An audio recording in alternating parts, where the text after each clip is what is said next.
தீபாவளிக்கு வெடித்த பட்டாசு கழிவுகளை அப்புறப்படுத்தும் பணியில் தமிழகம் முழுவதும் தூய்மை பணியாளர்கள் ஈடுபட்டுள்ளனர்.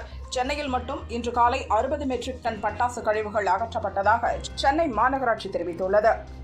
தீபாவளிக்கு பட்டாசு வெடித்ததன் காரணமாக சென்னையில் காற்று மாசு தரக்குறியீடு 154 பதிவானது. அதிகபட்சமாக பெருங்குடியில் 217 காற்று மாசு தரக்குறியீடு உள்ளது.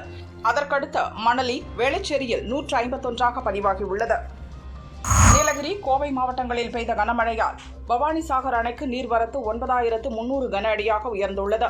உபரி நீராக அதே அளவு தண்ணீர் திறந்துவிடப்படுகிறது. ஈரோட்டில் தீபாவளிக்கு மறுநாளான இன்று 30% முதல் 70% வரை துணி வகைகள் தள்ளுபடி விலையில் விற்கப்படுவதால் பல்வேறு பகுதிகளைச் சேர்ந்த மக்கள் ஆர்வமுடன் வந்து துணிகளை வாங்கி வருகின்றனர். இஸ்ரேல் பிரதமர் நெத்தன்யாகு கனடா வந்தால் அவரை கைது செய்வேன் என கனடா பிரதமர் மார்க் கார்னி தெரிவித்துள்ளார்.